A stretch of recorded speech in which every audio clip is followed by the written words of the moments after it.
오늘의 헤드라인입니다. 달 궤도선 사업은 무리한 목표 추진으로 지난해 사업 일정과 계획이 수정되며 연기됐습니다. 그런데 YTN 취재 결과 이 사업에 참가한 연구자들은 5개월치 연구 수당을 받지 못한 것으로 드러났습니다. 유명 연예인의 스마트폰 해킹 사건은 클라우드 정보가 해킹되면서 발생했습니다. 전문가들은 아이디나 비밀번호를 사이트마다 다르게 관리하고 앱은 최신 버전으로 업데이트하라고 권고했습니다. 지난해 최고의 과학 성과로 인류 최초 블랙홀 관측이 꼽혔죠. 블랙홀이란 중력이 아주 강해 물질은 물론 빛조차 빠져나올 수 없는 천체를 말하는데요. 오늘 별별 이야기에서 블랙홀에 대해 알아보겠습니다. 세계 최대 IT 박람회 CES 2022 지난 1월 7일부터 10일까지 열렸습니다. 특히 올해는 우리나라 기업들이 많이 참여해서 IT 강국으로서 국제적 위상을 과시했는데요. 오늘 스마트 라이프에서는 CES 2022 보여준 미래에 대해 알아봅니다.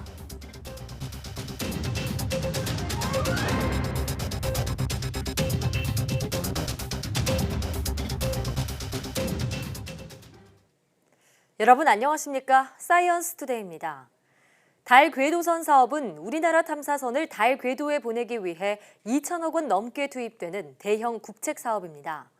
하지만 무리한 목표 추진으로 지난해 사업 일정과 계획이 대폭 수정됐는데요. 이 사업 참여 연구자들이 5개월치 연구 수당을 받지 못한 것으로 드러났습니다. 어찌된 일인지 이성규 기자가 단독 취재했습니다.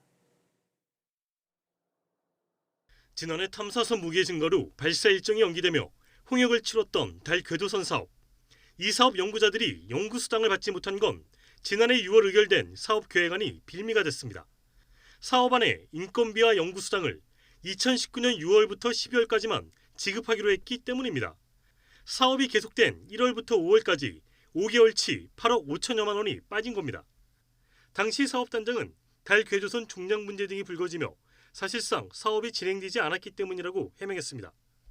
1월부터 5월까지 저희 달 탐사가 계속 점검을 받았고 지연되고 있기 때문에 협약이 6월에 되면서 협약된 6월부터만 인건비 등이 인정된다고 했기 때문에 그렇게 올렸었습니다. 하지만 노조의 주장은 다릅니다. 달 탐사 사업은 2016년부터 올해까지 5년 계속 과제여서 과기부의 중단 조치가 없으면 사업이 계속된다는 겁니다. 이 때문에 노조 측은 궤도선 중량 증가 문제 등을 폭로한 연구자들에게 불이익을 주기 위해 과기부가 압력을 행사한 게 아닌지 의심하고 있습니다. 그거 원인이 되는 것들에 대한 문제 제기를 이제 현장에 있는 연구자들이 하면서 시끄러워지니까 징계성이나 보복성 같은 게 아니었나라고 생각하고 있습니다. 지급되지 않은 8억여 원 가운데 인건비 7억여 원은 정부 출연금에서 편법으로 지급됐습니다. 노조는 받지 못한 연구수당 1억 4천만 원에 대해서는 민사소송을 진행할 계획입니다. YTN 사이언스 이성규입니다. 대학과 기업이 손을 잡고 기업에 필요한 맞춤형 인재 양성에 나섰습니다. 금융기관은 강소기업이 더 성장할 수 있도록 힘을 보태기로 했습니다. 김범환 기자입니다. 전자제품 디자인의 핵심 요소 가운데 하나인 디스플레이 커버를 만드는 기업입니다. 지역에 있는 강소기업은 필요한 인재를 구하는 게 쉽지 않습니다. 이에 따라 전문 기술 인력을 기르는 대학과 10개 기업이 손을 잡았습니다. 대학은 기업이 원하는 맞춤 교육을 하여 타 지역 사회의 모범이 될 수 있는 산학협력의 표본, 상생의 모범 사례와 우수한 일자리 창출을 위한 시발점이 되기를 바랍니다. 대학에서는 보유 기자재와 연구 인력 등을 활용해 기술 개발을 지원하고 산학협력을 확대하기로 했습니다. 산학협력 활성화 및 지역 청년 취업을 위한 든든한 파트너로서 함께 나아가고 있습니다. 은행에서는 기업과 대학의 취업과 인재 정보를 제공하고 일자리 창출 기업에는 인센티브를 주기로 약속했습니다. 앞으로도 학교와 기업의 협력을 통해 기술 인재 육성과 인재들의 기업 현장 참여를 통한 상생 협력 모델이 더욱 발전하기를 소망합니다. 금융기관이 다리를 놓아 다자간 업무 협약을 체결한 지역 강소기업은 모두 74곳. 산학협력을 통한 내실 있는 현장 체험 프로그램으로 중소기업에 대한 이미지가 개선되면서 지역 청년 취업 확대로 이어지는 효과를 내고 있습니다. YTN 김범환입니다. 정부의 수소경제 활성화 정책이 오는 17일 1주년을 맞는 가운데 지금까지의 성과와 과제를 점검하는 자리가 마련됐습니다.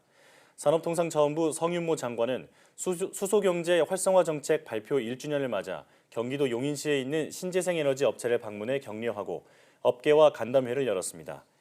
성 장관은 지난 1년 동안 수소차 글로벌 판매 1위를 기록하고 한 해 동안 세계에서 가장 많은 수소 충전소를 구축하는 등 산업 기틀을 닦는 데 뚜렷한 성과를 냈다고 평가했습니다. 또 지난해 말 수소안전관리 종합대책과 수소경제 육성과 수소안전관리법 등을 제정해 이를 뒷받침할 정책도 정비됐다고 덧붙였습니다. 정부는 수소경제가 민간 주도로 자생력 있는 생태계를 만들어갈 수 있도록 수소 관련 정책을 총괄 조정하는 수소경제 추진위원회를 구성해 안정적인 지원을 이어갈 방침입니다. 대한민국 엔지니어상 1월 수상자로 포스코 홍승갑 수석연구원과 진영TBX 최종기 연구기관장이 선정됐습니다. 대기업 부문 수상자인 홍 수석연구원은 고합금 스테인리스 강을 이용한 발전소용 원형관 용접 기술을 개발해 수입에 의존하던 소재 부품의 국내 경쟁력을 높였다는 평가를 받았습니다. 중소기업 부문 수상자인 최 연구기관장은 300메가와트급 발전용 가스터빈 블레이드를 국산화해 수입 대체와 원가 절감 효과를 거둔 공로를 인정받았습니다. 대한민국 엔지니어상은 산업 현장의 기술 혁신을 장려하고 기술자를 우대하는 풍토를 만들기 위해 만들어졌으며 매달 대기업과 중소기업 부문에서 우수 엔지니어 1명씩을 선정해 과기정통부 장관상과 상금 700만 원을 수여합니다. 유명 연예인의 스마트폰 해킹 소식으로 혹시 내 스마트폰 정보도 유출되진 않았을까 걱정하시는 분들 많을 겁니다. 네, 이번 사건은 스마트폰 자료를 따로 저장해두던 클라우드 정보가 해킹되면서 발생했는데요. 스마트폰의 해킹을 막는 방법은 무엇인지 김혜은 기자가 보도합니다. 배우 주진모 씨의 문자 메시지는 클라우드 해킹을 통해 유출된 것으로 파악됩니다. 클라우드는 서버에 휴대전화 속 자료를 저장한 후 인터넷에 접속하기만 하면 이용할 수 있는 편리한 서비스입니다. 이번 해킹이 클라우드 자체의 보안이 뚫린 것인지 아니면 주 씨의 아이디와 비밀번호를 누가 도용한 것인지는 수사가 필요합니다. 삼성전자는 클라우드 서비스가 해킹된 것은 아니라고 밝혔고 전문가들도 클라우드 자체가 뚫릴 가능성은 적다고 보고 있습니다. 그 피해 지역이 전 세계적으로 넓게 퍼져 있어야 되거든요. 그런데 한국의 특정 연예인 그룹에서만 그게 생겼다는 걸로 봐서는 클라우드 자체 해킹보다는 아이디나 패스워드 도용에 좀 더 무게가 실리는 것 같습니다. 연예인들의 스마트폰 정보가 유출된 일은 미국에서도 빈번했습니다. 지난 2014년에는 할리우드의 유명 연예인 100여 명의 은밀한 사진들이 대량 유출됐습니다. 애플은 이후 아이클라우드에 로그인할 때마다 휴대전화로 인증번호를 발송해 입력하도록 보안을 강화했습니다. 삼성도 클라우드 설정에 들어가서 2단계 인증을 활성화하면 보안을 보다 높일 수 있습니다. 전문가들은 아이디나 비밀번호를 사이트마다 다르게 관리하고 앱은 항상 최신 버전으로 업데이트하라고 권고합니다. 그럼 해커들은 그 업데이트 공지를 보고 어떤 부분에 문제가 있었구나를 바로 분석해냅니다. 그래서 하루 이틀 안에 공격 코드를 만들어내거든요. 하지만 휴대전화 해킹 사건이 벌어질 때마다 너무 개인의 보안 노력만 강조하는 것 아니냐는 소비자들의 불만이 높은 것도 사실입니다. YTN 김혜은입니다. 마이크로소프트의 PC 운영체제인 윈도우 7에 대한 기술 지원이 끝남에 따라 과기정통부가 사용자의 운영체제 정비를 당부했습니다.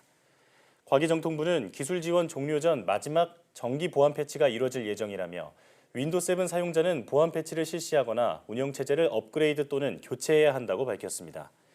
또 안전한 인터넷 사용을 위해서는 정품 프로그램을 사용하고 공유 폴더 사용을 줄이는 등 정보보호 실천 수칙을 지켜달라고 강조했습니다.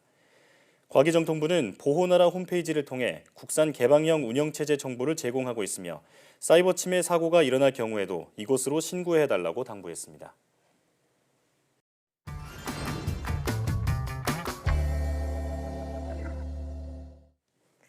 지난해 최고의 과학 성과로 인류 최초 블랙홀 관측이 꼽혔죠. 블랙홀이란 중력이 아주 강해 물질은 물론 빛조차 빠져나올 수 없는 전체를 말하는데요. 오늘 별별 이야기에서는 한국천문연구원 광학천문본부 김상철 박사와 함께 블랙홀에 대해서 알아보겠습니다. 안녕하세요. 어서 오세요. 네, 안녕하세요. 박사님, 블랙홀을 사실 많은 분들이 다 알고 계실 텐데 사실 모든 것을 빨아들이는 구멍 정도라고만 알고 계신 분들이 많이 계실 것 같거든요. 네. 블랙홀이 정확히 어떤 건지에 대해서 먼저 설명해 주시죠. 네. 검은 구멍, 블랙홀이란 중력이 아주 강해서 물질은 물론 빛조차 빠져나올 수 없는 천체입니다. 아인슈타인의 상대성 이론에서는 블랙홀의 중력이 너무 강해서 그 주변의 시공간을 휘게 만든다고 해석을 합니다. 다르게 말하면 우리가 보기에는 블랙홀 부근에서 빛이 휘어지는데 아인슈타인의 해석에 따르면 빛은 똑바로 가는데 시공간이 휘어져 있기 때문에 빛이 휘어진 것처럼 보인다, 이런 뜻입니다. 또 빛이 빠져나올 수 없는 블랙홀의 경계면을 사건의 지평선이라고 부릅니다. 지평선이라고 하면 땅과 하늘이 만나는 경계를 말하고 수평선은 바다와 하늘이 만나는 경계를 말합니다. 사건의 지평선이라는 뜻은 블랙홀과 바깥 세계가 만나는 경계를 의미합니다. 그래서 블랙홀 세계에서 일어나는 어떤 현상이나 사건이 바깥으로 전해질 수 없어서 사건의 정보가 드나들 수 없는 경계면이라는 의미입니다. 그렇군요. 그러니까 사건의 지평선이란 지평선 안에서 일어나는 어떠한 사건도 그 밖으로 새어나갈 수가 없다 해서 붙여진 블랙홀의 경계를 말하는 거군요. 맞습니다. 예, 정말 언제 들어도 신기한 내용인데 그럼 이 블랙홀은 어떻게 만들어지는 건지도 궁금해요. 네. 블랙홀은 별이 죽어서 만들어지는데요. 이런 것들을 항성질량 블랙홀이라고 부릅니다. 하지만 모든 별이 죽어서 블랙홀이 되는 건 아니고요. 중력이 아주 강한, 정확히 말하면 죽을 때 질량이 태양보다 약 3배 이상 무거운 별이 블랙홀이 될 수 있습니다. 태양을 비롯한 많은 별들은 약 75%의 수소와 약 25%의 헬륨으로 이루어져 있습니다. 수소는 자연에 존재하는 100여 가지 원소 중에서 가장 가벼운 원소이고 헬륨은 두 번째로 가벼운 원소입니다. 별들이 가벼운 원소인 수소와 헬륨으로 구성되어 있긴 하지만 이들 수소와 헬륨이 모여있는 양이 상상하기 힘들 만큼 많기 때문에 중력이 엄청납니다. 태양과 같은 별들은 이 어마어마한 중력을 이기기 위해서 수소를 태워서 헬륨을 만드는 핵융합 반응을 합니다. 이 핵융합 반응이 만들어내는 빛이 압력을 만들어내서 중력을 버티고 있는 것입니다. 그런데 무거운 별의 중심부에서 태울 수 있는 수소가 다 소진되어서 없어져 버리면 중력을 이길 힘이 없어지게 됩니다. 그러면 별이 중력에 의해서 붕괴하면서 폭발을 일으키는데 이것을 별의 죽음 단계의 초신성 폭발이라고 이야기합니다. 이때 별의 중심부는 가운데로 뭉쳐지면서 밀도가 높아지는데 이것이 바로 검은 구멍, 즉 블랙홀입니다. 즉 블랙홀은 무거운 별이 초신성 폭발을 일으키면서 죽을 때 별의 중심부가 중력으로 뭉쳐지면서 만들어지는 별의 시체라고 할 수 있습니다. 말하자면 우주의 좀비인 셈이죠. 좀비요. 이 블랙홀이 한마디로 정리하자면 별이 죽어서 만들어지는 건데 그 별이 태양 질량의 3배 정도는 되어야 죽을 때 질량이 죽을 때 질량이 그렇게 해야 블랙홀이 된다는 말씀이시군요. 그런데 블랙홀이 모든 물질 또 주변의 빛까지 흡수한다고 하면 우주 전체를 언젠가는 삼켜버리지 않을까 이런 생각도 들거든요. 네, 오해입니다. 블랙홀이 마치 진공청소기처럼 모든 것을 빨아들일지도 모른다 이렇게 오해할 수도 있지만 사실은 아닙니다. 우주를 다 빨아들일 수는 없습니다. 마치 태양이 지구보다 100만 배나 무겁고 그만큼 중력이 세지만 그렇다고 해서 지구를 잡아먹지 않는 것처럼 블랙홀도 태양이나 다른 별처럼 자신의 위치를 지키면서 그 위치에 살고 있습니다. 어떤 물체가 블랙홀의 중력권 안에 진입하지 않는다면 들어가지 않는 것이고 만약 어떤 물체가 블랙홀의 중력권 안으로 들어오면 그러면 어떤 물체이든 심지어 그것이 빛일지라도 흡수되어 버리고 맙니다. 만약 어떤 물체가 블랙홀의 사건 지평선 안으로 들어간다면 결국 죽게 된다 이렇게 얘기할 수 있습니다. 그러니까 블랙홀이 이리저리 옮겨다니는 게 아니고 자기 자리를 지키고 있기 때문에 그 중력의 그 영향권 안에만 들어가지만 않는다면 물체가 다 빨려 들어갈 일은 없다 이런 말씀이군요. 맞습니다. 자, 그럼 이 블랙홀의 존재 여부는 처음에 어떻게 알게 됐는지도 궁금해요. 네, 블랙홀이 만약에 태양처럼 혼자 있다면 홀로 존재한다면 빛까지 내지 않기 때문에 존재를 알 수가 없습니다. 하지만 우주에 있는 별 중에서 절반 이상은 쌍으로 존재하는 쌍성입니다. 아, 네. 쌍성을 이루는 두 개의 별 중에 무거운 별이 먼저 죽어서 블랙홀이 되면 우리에게는 아직 정상별인 동반성만 보이고 블랙홀은 보이지 않게 됩니다. 예. 하지만 블랙홀이 우리 눈에 보이지는 않지만 그래도 여전히 질량을 가지고 있기 때문에 두 별은 서로의 중력에 의해서 계속 서로의 주위를 돌고 있습니다. 그리고 동반성이 진화를 해서 크기가 만약에 커지게 되면 동반성의 물질이 블랙홀 쪽으로 빨려 들어가게 됩니다. 예. 이때 빨려 들어가는 물질이 블랙홀 주변에서 원반을 형성하면서 강력한 X선을 만들어냅니다. 빨려 들어가는 물질이 죽어가기 직전에 최후의 순간에 내는 일종의 비명인 셈인데요. 네. 결과적으로 망원경으로는 하나의 별만 보이지만 그 별이 주변에 무언가를 돌고 있고 그 주변에서 강한 X선이 나온다면 이것이 바로 블랙홀이 존재한다는 증거라고 생각할 수 있습니다. 그러면 그걸 X선 망원경으로 관측을 하는 건가요? 맞습니다. 네. 그렇군요. 네. 그게 우리가 그동안은 직접 블랙홀을 관측하지 못했던 이유라고 볼 수가 있겠죠. 그래서 1970년대 이후에 네. 관측할 수 있었죠. 간접적으로요. 네. 그렇군요. 그런데 이제 지금까지는 항성 질량 블랙홀에 대해서 쭉 설명을 해주셨는데 작년에 우리 인류에게 처음으로 공개가 됐던 그 블랙홀의 모습은 초거대 질량 블랙홀이라고 들었습니다. 네. 이 항성 질량 블랙홀과 초거대 질량 블랙홀이 어떻게 다른 건가요? 네, 최신 망원경들의 활약 덕택에 최근 수십 년 동안 알게 된 또 다른 사실은 우리가 이제까지 알고 있던 항성 질량 블랙홀, 별이 죽어서 만들어지는 블랙홀 외에도 또 다른 종류의 블랙홀들이 존재한다는 것입니다. 네. 항성 질량 블랙홀은 질량이 태양의 100배를 넘지 않습니다. 하지만 이 무거운 종류의 블랙홀들은 질량이 태양의 100만 배에서 10억 배 정도로 무겁기 때문에 초거대 질량 블랙홀이라고 부릅니다. 2019년 4월에 처음 공개된 블랙홀 사진도 메시의 87, 즉 M87이라는 이름의 거대 은하의 중심에 있는 초거대 질량 블랙홀을 찍은 것입니다. 네. 이 초거대 질량 블랙홀의 경우는 질량이 태양의 약 70억 배 정도가 되기 때문에 가장 무거운 블랙홀 부류에 속합니다. 네. 최근에는 중력파 망원경이나 중성미자 망원경 같은 새로운 종류의 망원경으로 블랙홀이나 초신성, 활동성 은하액 등을 관측하고 있습니다. 활동성 은하액은 과거에는 별처럼 보였었는데 과거에는 이 천체들의 정체가 무엇인지 미스터리였지만 이제는 새로운 관측 장비, 관측 기기들을 통해서 우리가 우주를 보는 새로운 시야를 지금 넓혀가고 있습니다. 마치 과거의 정체를 몰랐을 때는 막연한 공포였던 번개나 화산처럼 이러한 새로운 관측 장비와 기기들이 우리를 둘러싼 우주의 정체를 하나하나 우리에게 알려줄 것입니다. 예. 사실 작년에 저희가 블랙홀 관측에 인류가 최초로 성공할 수 있었던 것도 전 세계에 분포되어 있는 8개 전파 망원경 가상으로 연결하는 그런 사건 지평선 망원경 덕분이었잖아요. 네, 맞습니다. 네, 올해 이 망원경으로 우리 은하에 있는 그런 블랙홀의 모습을 또 연구를 이어간다고 하니까요. 계속해서 그 연구 소식도 기다려 보겠습니다. 네, 오늘 말씀 고맙습니다. 네, 고맙습니다.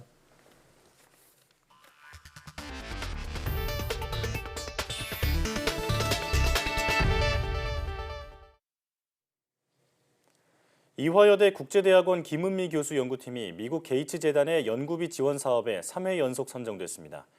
이화여대에 따르면 김은미 교수 연구팀은 2013년 국내 대학 최초로 게이츠 재단 연구비를 지원받아 2019년까지 한국 글로벌 보건 전략 등을 주제로 학술 대회를 열고 연구 결과를 출판했습니다. 게이츠 재단은 이런 성과를 인정해 2013년, 2016년에 이어 이번에 또다시 김 교수 연구팀에 앞으로 3년간 모두 45만 달러, 우리 돈 5억 2천만 원의 연구비를 지원하기로 했습니다. 김 교수 연구팀은 향후 연구의 초점을 여성, 소녀, 영유아 건강에 맞출 예정입니다. 게이츠 재단은 마이크로소프트 창업자인 빌 게이츠와 그의 아내 멜린다 게이츠가 2000년 설립한 자선재단으로 전 세계적 차원의 질병 퇴치와 빈곤 구제, 교육 기회 확대 등을 추진하고 있습니다. 만성 B형 간염과 C형 간염 환자, 간경변 환자 등 A형 간염 고위험군에 대해 무료 예방접종이 실시됩니다.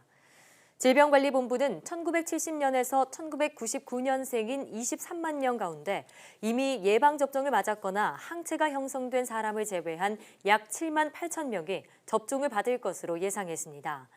A형 간염 예방접종은 6개월 간격으로 2차례 접종을 받아야 합니다. A형 간염은 지난해 8월 한 주 동안 660명의 환자가 발생할 만큼 급증했지만 조개젖이 원인임이 밝혀지고 섭취 중지 권고가 나간 이후 한 주에 60명 정도로 환자 발생이 감소했습니다. 질병관리본부는 개인별로 접종 안내 문자를 보낼 예정인데 대상자는 보건소나 지정 의료기관에 방문해 예방접종을 받을 수 있습니다. 요즘 아이들 워낙 성장 발육이 좋지만 또래보다 유난히 작고 키가 매년 4cm도 못 자라는 아이들이 있습니다. 유전적인 원인도 있지만 병이 있어 못 큰 경우도 적지 않은데요. 조기 검진으로 원인을 찾고 치료하는 게 필요합니다. 김정회 기자입니다. 1년 전부터 성장 호르몬 치료를 받는 저신장증 어린이입니다. 영아 때도 작았는데 유치원에 다니면서부터는 확연히 티가 났습니다. 손목 뼈 사진을 찍어보니 또래보다 2-3살 어리다고 나옵니다. 영유아 검진 이런 걸 받아보니까 평균 또래 애들보다 엄청 작다고 나와서 호르몬이 결핍이라고 결과가 나왔거든요. 그렇게 해가지고 이제 치료 시작하라고. 저신장증은 같은 성별, 같은 나이를 가진 소아의 정상 성장 곡선을 놓고 봤을 때 100명 중 3번째 미만으로 작은 키를 가진 경우를 말합니다. 유전적으로 작거나 뒤늦게 크는 성장 지연이 많지만 병이 있어서 작은 경우도 20% 정도 됩니다. 때문에 왜 작은지 찾는 원인 검사가 중요합니다. 저신장 자체만 가지고 어떤 건지는 일반적으로 그러니까 정확하게 그냥 보기만 해서 키만 가지고는 판단하기는 어렵기 때문에 우선은 필요한 검사들을 해야 하고. 병이 원인이라면 그에 맞는 치료와 성장 호르몬 치료를 해야 합니다. 부모가 배워서 매일 한 번씩 아이의 배나 엉덩이, 다리 등에 돌아가며 주사하는 방식입니다. 유전이 원인일 때도 성장 호르몬 치료를 하는데 유전이든 병적인 원인이든 치료는 아이의 성장판이 닫힐 때까지 계속합니다. 그 시기가 지나면 성장 호르몬제를 투여해도 효과가 없습니다. 또 치료와 동시에 정기적으로 진료를 받으면서 키가 정상 범위에 들고 있는지 부작용은 없는지 호르몬제 투여 결과를 관찰하는 게 중요합니다. 키를 키워준다는 식품이나 칼슘, 단백질 같은 특정 영양소를 많이 먹는 게 좋다고들 하지만 과학적으로 증명된 건 없습니다. 키 크는 운동도 마찬가지입니다. 규칙적으로 운동하는 것은 수면의 질을 좋게 해주기 때문에 사실 성장 호르몬이 머리에서 나오는 게 가장 깊은 잠을 잘 때 나오기 때문에 그런 부분에서 간접적으로 도움을 준다고 볼 수 있습니다. 아이의 저신장증 여부는 소아과 영유아 검진으로 걸러내기 쉬운 만큼 꼬박꼬박 받도록 합니다. 아이가 초등학교에 입학한 뒤 1년에 4cm 이상 안 자라는지도 성장 장애 여부를 판단하는 기준이 되기 때문에 여기에 못 미쳤을 땐 병원을 찾아보는 게 필요합니다. YTN 김정희입니다. 특정 부위에서 과도하게 땀이 나는 다한증 환자의 경우 심뇌혈관 질환에 걸릴 위험이 크다는 연구 결과가 나왔습니다. 강남 세브란스병원 연구팀은 다한증 진단을 받은 환자와 다한증이 없는 사람 각각 18,000여 명의 건강보험 심사평가원 자료를 분석한 결과 이렇게 나타났다고 밝혔습니다. 연구 결과 다한증이 있으면 그렇지 않은 사람보다 뇌졸중 위험이 1.28배 높았고 허혈성 심장질환 위험은 1.17배 높았습니다. 이 밖에 다른 심장질환의 경우도 다한증이 있는 사람이 그렇지 않은 사람보다 1.24배 잘 걸리는 것으로 나타났습니다. 연구팀은 교감신경이 흥분되면 심뇌혈관 질환 위험이 커지는데 다한증 환자는 교감신경 흥분이나 자율신경계 이상인 경우가 많은 것이 그 원인이라고 설명했습니다. 중장년이 되면 관절과 근육이 약해져서 관절 질환이 자주 발생해 삶의 질이 떨어지게 됩니다. 그런데 하체 운동인 스쿼트 등 적절한 근력 운동과 올바른 자세 유지만 잘하면 이런 걱정할 필요가 없다고 합니다. 김승재 기자가 보도합니다. 몸이 움츠러드는 겨울이면 병원마다 무릎이나 손목 등 각종 관절 질환 환자로 붐빕니다. 노년층은 물론 중장년 환자도 쉽게 볼 수 있습니다. 한 번 더 쭉 올릴게요. 더. 중장년 시기에는 뼈와 근육 감소가 시작하기에 관절과 근육 관리에 특별히 신경 써야 합니다. 우선 근력 운동이 필수. 가장 가성비 좋은 운동으로는 대표적인 하체 근력 운동 스쿼트가 꼽힙니다. 일반인은 물론 관절 질환자에게도 추천됩니다. 대퇴사두근뿐만 아니라 허벅지 후면의 햄스트링 근육, 종아리 장단지 근육, 엉덩이 근육까지 같이 자극을 할 수 있는 좋은 운동이고 어떤 장소에서 특별한 도구 없이도 반복적으로 할 수 있는 운동이기 때문에 중장년의 스쿼트 운동은 무리하지 않고 천천히 하는 것이 중요합니다. 관절 질환자라면 전문의 상담을 거친 뒤 통증이 오지 않는 한도 안에서 횟수와 강도를 조절하는 것이 필요합니다. 근력 운동과 더불어 중요한 것이 올바른 자세 유지입니다. 스마트폰이나 컴퓨터를 볼 때 고개를 숙이는 행동은 목과 허리뼈에 무리가 가기에 평소 허리와 고개를 세우고 기기를 이용하는 습관이 필요합니다. YTN 김승재입니다.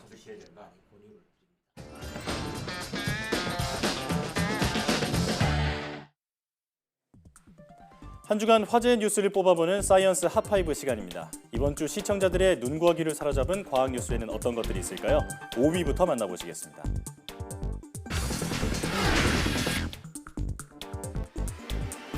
미국 라스베이거스에서 한국 기업의 TV 대전이 벌어졌습니다. 세계 최대 가전 전시회 CES가 열린 미국 현지에서 LG전자는 위로 돌돌 말리는 TV를, 삼성은 테두리를 없앤 TV를 선보이며 취재진의 큰 관심을 끌었는데요. 해마다 혁신적인 제품을 선보이며 세계 시장을 선도하고 있는 우리 기업들의 활약이 새삼 대단하게 느껴집니다.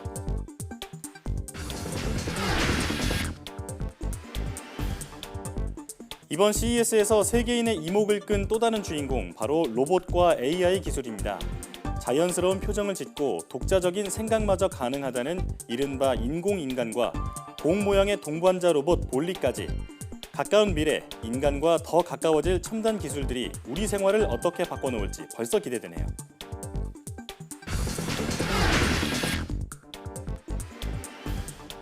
중국에서 발생한 원인 불명의 폐렴이 확산 가능성을 놓고 여러 분석이 나오고 있습니다.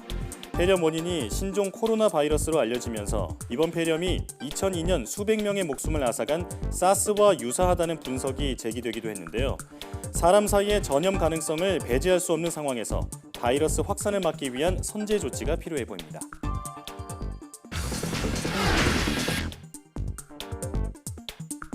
미국과 이란의 무력 충돌로 중동 정세가 불안한 상황으로 치달았는데요.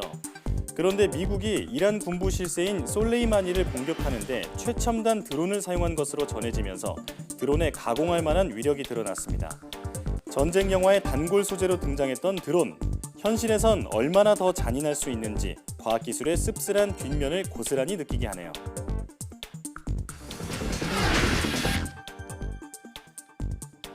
이번 주는 CES에서 등장한 신기술들이 시청자들의 이목을 가장 많이 사로잡았습니다. 자동차와 비행기를 섞어놓은 듯한 비행체와 활주로 없이 수직 이착륙이 가능한 도심형 항공기까지 CES에서 선보인 미래 교통수단에 대한 반응이 뜨거웠는데요. 4차 산업혁명 시대, 교통수단을 지배할 기술은 무엇일지 변화의 흐름을 눈여겨봐야 할 것 같습니다. 지금까지 사이언스 핫5였습니다.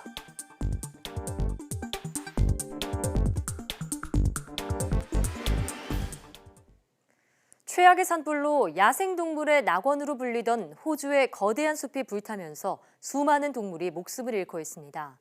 특히 움직임이 느린 코알라들이 큰 피해를 입어 사실상 멸종 위기에 처했습니다. 보도에 김형근 기자입니다.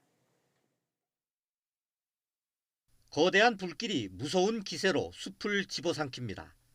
불길이 휩쓸고 지나간 자리에는 검은 재 외에 아무것도 남아있지 않습니다. 숲에 의존해 살던 많은 동물이 화마를 피하지 못하고 목숨을 잃었습니다. 시드니대 조사를 보면 지금까지 동물 5억 마리가 희생된 것으로 추정됩니다. Glossy black cockatoos, the habitat's gone. The Kangaroo Island dunnart, the habitat where they were only found that's wiped out. 그 중에서도 온순한 성격과 귀여운 생김새로 사랑을 받는 코알라들이 가장 큰 피해를 봤습니다. 움직임이 느린 데다 이동하는 것을 싫어하는 습성 때문입니다. I'm guessing well over 50% of our koala population's gone. 다행히 코알라 일부는 구조돼 치료를 받고 있지만 앞으로가 더 걱정입니다. Every day they're getting pain relief, all of these guys are.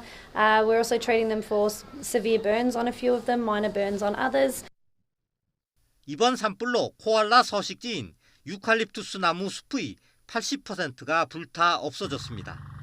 때문에 이미 독자적인 생존이 불가능한 기능적 멸종 상태에 접어들었다는 분석도 있습니다. 앞으로 더 많은 동물이 산불의 영향을 받을 가능성이 높습니다. 온실가스로 멸종의 물결이 시작될 것이라고 경고해온 기후학자들은 이번 산불이 재앙의 시초가 될 것이라고 목소리를 높이고 있습니다. YTN 김영근입니다.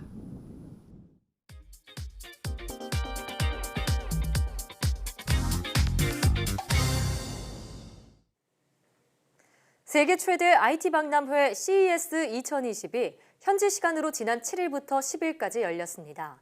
미래를 책임질 IT 트렌드는 어떤 것들이 있었을까요? 오늘 스마트 라이프에서는 CES 2020에 대해 이야기해 보도록 하겠습니다. IT 칼럼니스트 이효훈 씨 나와 계십니다. 안녕하세요. 안녕하세요. 자, 이번에 그 한국 기업의 참여가 정말 엄청났다고 들었는데 네, 일단 이번 CES 2020의 규모가 전 세계 161개국에서 4,500여 개 기업 그리고 18만 명이 참가를 했다고 들었습니다. 그런데 네, 올해는 우리나라가 미국, 중국에 이어서 규모 면에서 3위를 차지했다고 하더라고요. 네, 그렇습니다. 사실 그 좀 농담이긴 한데요. 걷다가 부딪히면은 죄송합니다라고 인사해도 됐을 정도로 한국말로요. 그만큼 이제 많은 분들이 참가했다라고 하는데요. 네. 실제로 이번 CES 2020에는 전년 대비 92개 업체가 늘어나 약 390여 개의 한국 기업들이 참가했다라고 합니다. 네. 이전까지만 해도 이 300개사가 좀 안 됐었기 때문에 정말로 숫자가 확 늘어난 거죠. 그렇네요. 앞으로 계속 우리나라 기업들 참여하려는 기업들이 더 늘지 않을까 싶습니다. 그만큼 기술력이 세계적으로도 인정받고 발전하고 있다고 볼 수 있을 텐데요. 그런데 관람객은요 무려 170만 명 이상이었다고 들었어요. 이렇게 많은 분들이 CES 2020에 관심을 갖고 찾아오시는 이유는 뭐였을까요? 크게 보면은 이제 두려움과 어떤 두근거림 이 두 가지라고 생각을 합니다. 일단 CES가 한 해 가장 먼저 열린 행사잖아요. 그래서 그의 트렌드를 전망하기에 좋습니다. 여기서 나온 것들이 올 한 해를 이끌어 가겠구나 하고 알 수 있는 설레임이 있고요. 또 요즘 큰 변화가 많이 일어나고 있는데요. 이 변화가 있는 건 알겠는데 뭔가 좀 막연하다, 그림이 그려지지 않는다 이렇게 생각하시는 분들이 굉장히 많이 계시거든요. 이런 분들이 거기 가서 구체적으로 뭐가 어떻게 진행되고 있는지 또 이 손에 잡히는 뭔가를 좀 한번 만져보고 싶어서 가시는 분들이 많이 계십니다. 네. 두근거림과 두려움 정말 적절한 표현이 아닌가 이렇게 생각이 드는데요. 올해 행사도 지난해 화두였던 것과 마찬가지로 인공지능 그리고 모빌리티, 5G, 폴더블 디스플레이 이런 부분들이 메인 테마였다고 들었는데 그런데 올해는 특히 모빌리티 관련 분야가 각광을 받았다고 들었습니다. 예, 그렇습니다. 어떤 상황이었나요? 예, 현장에 가신 분들은 CES가 이 카 일렉트릭 쇼 약자가 아니었냐라고 이렇게 정말 얘기를 하셨거든요. 그만큼 정말로 많은 이 모빌리티 관련 제품과 서비스가 발표됐는데요. 특히 아니 이 회사가 이런 걸 해? 라는 생각이 들 정도로 이 산업 간 경계가 무너지는 걸 좀 볼 수가 있었습니다. 예를 들어서 이번에 소니에선 이 전기 자율주행 컨셉트카 비전 S를 이제 공개를 했는데요. 소니가 국제 연시회에 자동차를 선보인 것은 이번이 처음입니다. 이 비전 S는 디지털 눈 역할을 하는 센서인 이 고정형 라이다나 아니면 이 3차원 정보를 예측하는 TOF 카메라 이렇게 약 33개 센서가 장착이 돼서 사람 없이 스스로 움직일 수 있는 그런 차량인데요. 자동차를 단순히 이동수단으로 본 게 아니라 어떤 엔터테인먼트 컨텐츠에서 즐길 수 있는 이런 공간으로 탈바꿈을 시켰다라고 보셔도 될 것 같습니다. 네. 근데 그런 거 하면 소니와 TV 점유율 1위를 다퉜던 기업이죠. 파나소닉 역시도 자율주행 전동 휠체어를 선보여서 눈길을 끌었다고 하는데 이 정도면은 가전 회사에서부터 이렇게 난리니까 아무래도 이 자동차 회사에서 위기감이 생기지 않을까 싶습니다. 자동차 회사에서는 어떤 제품들을 선보였나요? 일단 이 차 같은 경우는 실제 자동차긴 한데요. 다행히 소니에서는 아직 이 차를 대량 생산할 계획은 없다라고 합니다. 대신에 이 자동차를 만들던 현대차에서는 반대 오히려 플라잉 택시라고 불리는 소형 전기 비행기 SA-1을 공개했습니다.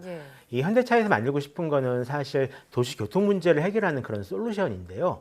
그중 하나를 담당하게 될 교통수단이 바로 이 플라잉 택시입니다. 조종사를 포함해서 총 5명이 탈 수가 있고 최고 비행 속도는 약 290km로 최대 100km까지 날 수 있다라고 하는데요. 단순 계산으로는 서울역에서 잠실역까지 17km를 약 3분 30초 만에 도착할 수 있는 그런 속도입니다. 그렇네요. 또 도요타에서는요? 도요타에서는 이 미래 도시에 대한 청사진을 좀 내놨는데요. 자율주행차가 다닐 수 있는 도시를 짓겠다라고 했습니다. 이상적인 미래 교통 솔루션을 시험해 볼 수 있는 이름이 이제 우븐시티라는 곳인데요. 실제로 연구원과 주민 등 약 2,000여 명이 같이 탈 수가 있고요. 인공지능, 사물 인터넷, 로봇 등 최신 기술이 서로 이제 상호작용하는 그런 약간 똑똑한 도시가 될 거다라고 합니다. 정리를 하자면 가전제품을 만들던 회사는 자동차를 만들고요.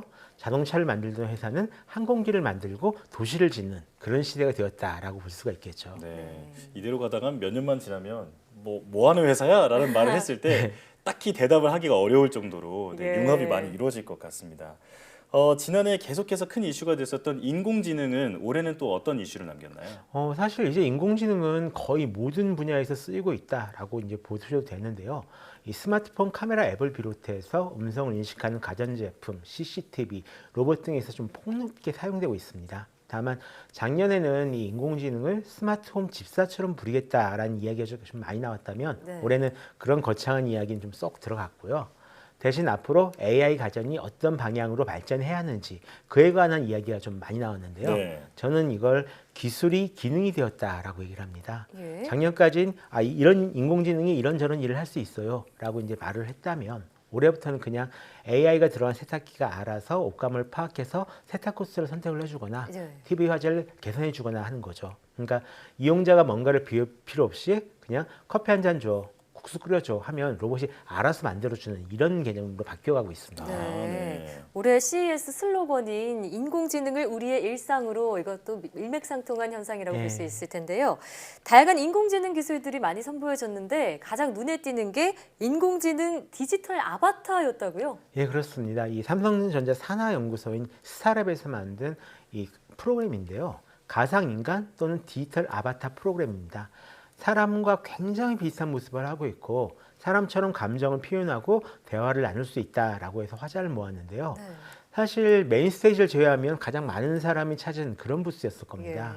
뭐랄까 이제 굉장히 미래 기술처럼 SF에서 나온 것처럼 보이잖아요. 네. 다만 너무 많은 기대는 하지 않는 게 좋을 듯합니다. 이게 실제 시연을 했을 경우에는 많이 좀 부자연스러운 모습을 보여줬는데요. 네. 디지털 공간에 사는 인격을 가진 디지털 인간이라는 이 아이디어 자체는 어떤 많은 SF 영화를 떠올리게 하지만 구현이 쉽지는 않을 거다라고 생각을 하고 있습니다. 일단 올해 말에 이 관련해서 공식 이벤트를 연다라고 하니까요. 그때까지 한번 쭉 좀 조용히 지켜볼 필요가 있을 것 같습니다. 네.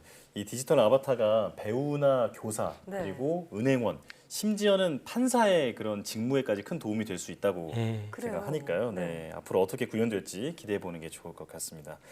그런데 모빌리티나 인공지능뿐만 아니라 8K TV나 그 디스플레이 노트북, 접히는 디스플레이 노트북도 많이 발표가 됐다고 했는데 네, 어떤 건가요? 이제 스마트폰에 이어서 노트북 디스플레이도 접히기 시작했습니다. 이 레노버 싱크패드 X1 폴드를 비롯해서 호슈슈 밴드나 델 오리 같은 제품들 그런 제품인데요.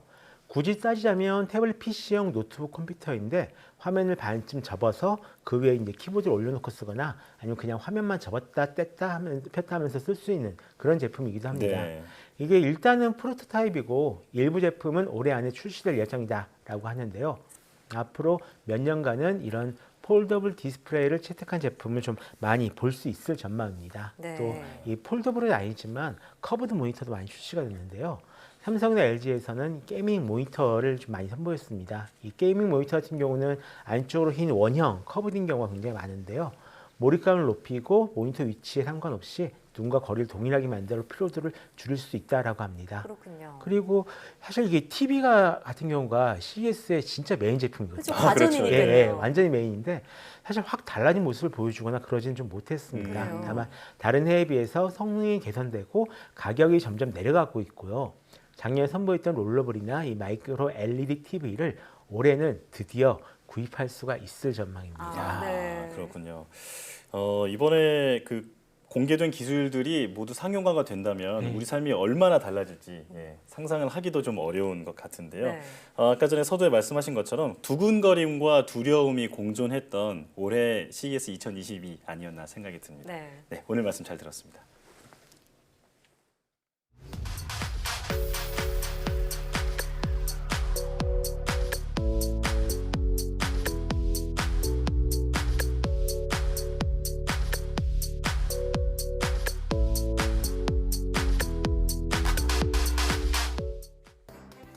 우주의 검은 구멍, 블랙홀의 존재를 처음 생각한 사람은 누구일까요? 바로 18세기 영국의 지리학자 존 미첼인데요. 처음엔 큰 관심을 끌지 못했던 이 개념을 아인슈타인이 이론으로 그려냈고 1969년 미국의 물리학자 휠러가 블랙홀이라는 이름을 붙였다고 합니다. 상상 속의 블랙홀이 실제로 관측되기까지 과학기술은 엄청난 발전을 거듭해 왔는데요. 우리가 현재 과학이라고 정의 내린 범위 역시 얼마든지 바뀔 수 있겠죠. 사이언스 투데이 오늘 저희는 여기서 인사드리겠습니다. 함께해 주신 여러분 고맙습니다.